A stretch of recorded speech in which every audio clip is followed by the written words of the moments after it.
Hey, what's going on everybody? Commander Crane here, and we are back with another Pioneer video, and today we're going to be talking about 10 green-blue budget decks that are perfect for the Pioneer format. So this video is really great for multiple reasons and for multiple people. If you're looking to get into Pioneer but maybe you don't want to spend a lot of money, this video is perfect for you. If you're looking for some inspiration for a Simic deck, whether or not it be Pioneer or a different format, this video is perfect for you. Or if you're just a new player and maybe looking to expand your deck collection or maybe get some ideas, this video is also perfect for you. But before we hop into the actual video, I have to mention the criteria for all of these decks. So obviously they have to be Simic. Every single spell in this deck needs to be able to be cast by a green-blue dual land. We're not playing any, splash colors or anything like that. Less than $50, because after all, they are budget decks, and I figured I would cut the line at $50. I feel like that made sense. Flavorful theme. Obviously, the decks need to have a lot of synergy to them. It's not necessarily just like a best of, like green and blue cards or anything like that. It needs to be flavorful and have some synergy to it. It also needs to be easy for new players. Not to say that experienced players won't enjoy playing these decks, but we're not really going to be playing any decks or cards that really have word soup on them, with the exception of one deck. But I also have to mention that this is not the first video I've done like this. We did all the monocolor decks recently, and we started with all of the dual color decks. This is the last green one. So we've done all the other green decks, and then we're going to be hopping into another color here. I haven't fully decided what color that's going to be yet, but yes, you should definitely check out those videos after this one. So speaking of a deck that might be relatively confusing for a new player, at least initially, once they kind of understand how the mechanic works, it'll be pretty easy for them. But the first deck is Mutate, which Mutate is actually the cheapest deck that I'm talking about here today. And the main reason for that being every single card, except for the Gem Raisers, is a common or an uncommon. This deck is only like $25 to build because it's so cheap. We're playing a whole bunch of cheap creatures, all from one set pretty much, and the biggest payoff being Auspicious Sterix. Obviously it has the mutate ability there, and then whenever this creature mutates, exile cards from the top of your library until you exile X permanent cards, where X is the number of times this creature has mutated. Put those permanent cards onto the battlefield. So the card is just incredibly strong. We have a whole bunch of other good mutate cards, obviously just all paying off when we keep mutating the same creature or different creatures. We have Llanowelves and Elvish Mystic to also honestly function in two different ways, be able to help us pay for all these big monstrosity mutate creatures that we're playing, but also, it's a good target to be able to mutate onto, which is pretty sweet. So yeah, Simic Mutate, very, very fun deck. I don't know why, but when I think of Simic, this is one of the first decks that always comes into mind because the deck is very, very cool to play. So the next deck we have to talk about is Toxic, another deck that people love playing, and I really don't blame them. Toxic is pretty sweet, but the coolest thing about this version of Toxic in particular is it really plays similar to the original Infect decks of the past. I've talked a lot about a lot of Toxic decks on the channel here, and no, it's always like a Golgari Death Touch theme, or it's more of like a Selesnya like aggro version, but this one is just like true Infect. We play cards like Venerated Rot Priest, Storm Chaser Drake, as well as Ivy Gleeful Spell Thief to try to take advantage of playing multiple pump spells and protection spells. So the idea is to get a whole bunch of, get our opponent poisoned, then we start playing cards like Experimental Augury, Prologue to Phyresis, and Serum Snare to just proliferate and finish the game. We also have the very quick combo kill of March of Swirling Mist. We're up to X target creatures phase out, so we put a couple of different creatures in play, and Venerated Rot Priest says whenever a creature you control becomes the target of a spell, target opponent gets a poison counter, so we can basically target multiples of our creatures to give our opponent a ton of different poison counters and pretty much just finish the game right there. It's pretty sweet. Toxic, it's like the original Infect decks, and I wanted to mention it here today. So the next one that we have to talk about is a very popular Simic deck in the format, and that is Simic Flash. This deck just has so much synergy for us playing spells on our opponent's turn. Obviously, we have a card like Brineburn Cutthroat, which is fantastic. We also have Cunning Nightbonder that says spells with Flash you cast cost 1 less to cast and can't be countered, and we're playing a whole bunch of fantastic Flash creatures like Frilled Mystic, which lets us counter our opponent's spells, Nightpack Ambusher, which just gets us so much value by itself, and cards like Voracious Great Shark, which is just another counter creature spell, which obviously costs less to cast if we have a Cunning Nightbonder in play, and we just have some other good, interaction and card draw for this deck. It's just fantastic. I really love Simic Flash, and I knew when I was initially going to be making a Simic video, I knew this is one of the decks I was definitely going to have to share today. So this next deck that we're going to be talking about is a deck that actually one of the people I used to go to Friday Night Magic with actually was the main person that created this deck. And I decided to make a budget version of it because I thought the deck was very, very interesting.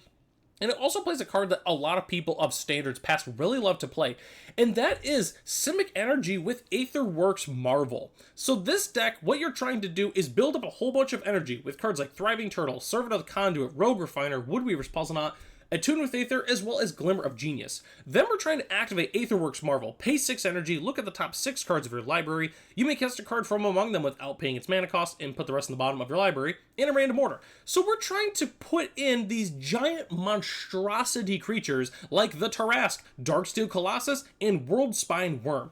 This deck was tricky because, normally in like a non-budget version, we're cheating in like an Ulamog, the Ceaseless Hunger, or an Emrakul, the Promised End. But obviously, we're trying to fit it within the $50 budget. So it was tricky to be able to do that. But I think I found the best creatures that we could realistically cheat in, but also like cast for the most part. Like in terms of like, I guess not cast as in like, naturally casting a spell. It's going to be pretty rare that we're ever going to cast these, but just like good cards that are really hard to get off the table and that are within our budget. So that's why I chose those ones in particular. But yeah, Simic Energy, definitely a very, very unique deck of the bunch. So from here on out, we have all creature type decks, which obviously people love it when I share these decks. And the first one is personally probably my favorite Simic deck, and that is Turtle Aggro. So what we're trying to do with this deck is play a whole bunch of creatures that have high toughness. Obviously cards like the Pride of Holclade, Aegis Turtle, Thriving Turtle, Kalorna, Dragon Turtle, and then we're trying to play basically an assault formation deck where obviously each creature you control assigns combat damage equal to its toughness rather than its power. So we have assault formation, Quality of the Sun's Heart, as well as Bedrock Tortoise, which also is a turtle, to help us assign combat damage with our toughness. So basically a card like Aegis Turtle is essentially a 5/5 when we have cards like that in play. And then Pride of the Holclade is basically just like the Galta of toughness decks, which is kind of funny. And then we are playing Kalorna, which is not a turtle, but is a 0/8 for 2 mana. So that basically means it's an 8/8 for 2 mana in this deck, which is just fantastic. So yeah, Turtle Aggro, very unique. You wouldn't think of like turtles being a thing at all really in Pioneer, but this deck is really, it's honestly pretty solid, and it's very hard for damage-based removal decks to really punch through all these different turtles. So yeah, Turtle Aggro, definitely one of the spiciest decks that I shared with you today.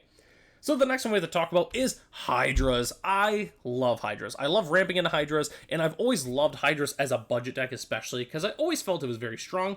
Most notably, we get to play a card like Hydroid Krasis, which is awesome. Lets us draw a whole bunch of cards and gain some life. It's just a big flying, trampling Hydra, which is great. We're also playing Genesis Hydra as well as our big X cost Hydras. And then with these cards, as most notably Genesis Hydra, we get to cheat at some really big permanents like Gargos Vicious Watcher, Pelucranos, World Eater, Pelucranos Reborn, as well as Topiary Stomper, which is also good too.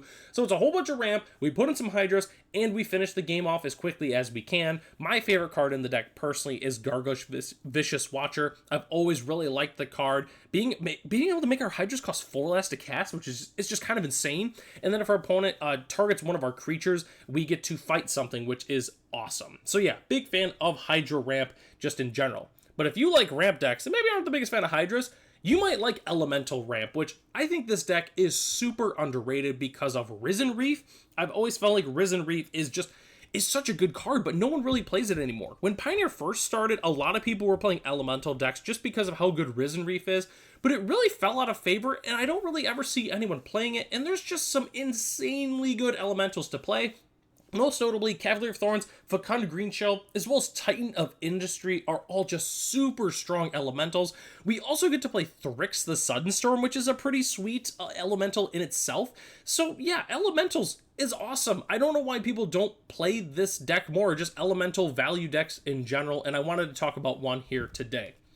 So the next deck that we have to talk about is kind of like Turtles, where it's a very unique creature type, and most of the cards are pretty much just from the same set, and that is Frog Blink. Almost every single card from this deck is from Bloomburrow, so you can play pretty much this entire deck in Standard. The only difference is we're playing Essence Flux in this deck as well, which is another blue blink spell. So Splash Portal is really great because, we get to exile a creature, then return to the battlefield under its control, and then obviously we're playing a whole bunch of frogs, so we get to draw a card. The cool thing with Essence Flux, though, it is an instant, which can be very, very good. So it can also act as like a pseudo counter protection spell, which is pretty sweet. But this deck, what we're trying to do is play a bunch of cheap cards like Pawn Profit, for instance, return a whole bunch of cards to our hand to get a bunch of extra value, play Value Might Caller and make it just absolutely gigantic. That's basically what we're trying to do with this deck. And we have a whole bunch of cards that love being bounced to our hand. Most notably Pawn Profit, Dream Do, and Transfer, that kind of thing. We also get to play Polywallop, which is just an insanely strong bite spell. If we have 3 frogs in play, it's basically just like the ultimate bite spell at instant speed for 1 mana. So yeah, Frog Blink, very, very cool, and also very easily to be converted to standard. So one of the last decks we have to talk about is the most expected deck that everyone thought was going to be on this list, and for rightfully so. It's Murolk. Murolk's just awesome. It's one of the best things you can do with the Simic color pair in the format, and rightfully so. It's such a strong deck. I mean, you just have your really good 1-drops, you've got your fantastic 2-drops, you've got 8 lords, you have Flood Pitch Drowner that loves just tapping creatures down and putting stun counters on them, you have Silvergill Adept, which is going to let us draw some cards, and then we have some good cards that are able to finish off the game, most notably Sentinel of the Nameless City, Deeproot Pilgrimage for that extra Merfolk value, and Collected Company. That's right, Collected Company is so cheap that we can just play it in this deck. And honestly, there was not really any restrictions I had to make for a budget list in this, really other than the lands, which we still get to play some very good dual lands. Yeah, Merfolk Aggro, everyone knew that this deck was going to be featured here today because Merfolk is just the best deck you could pretty much play in the Simic color pair in the entire format. And as tradition, we have one more deck that we have to talk about today. And I promise that this is the last time I'm going to talk about this deck. It's kind of just like a little bit of a meme at this point that I always share a dinosaur list with this, with all the different green decks. And you want to know what? We did it today too. Dinosaurs. So what's the difference between this one? They almost all look the same, but we are playing some really good blue counter spells that fit really well with playing large creatures. Most notably, Repulsive Mutation, Spectral Denial, as well as Stubborn Denial. We're playing a whole bunch of just gigantic creatures, so most of the time we're going to be able to just play all of our big dinosaurs and hold up very, very cheap counter magic to be able to counter like our opponent's removal spells or high impact spells or their board wipes, and it's going to be really easy to finish off the game. Again, most of these care about creatures with power 4 or greater.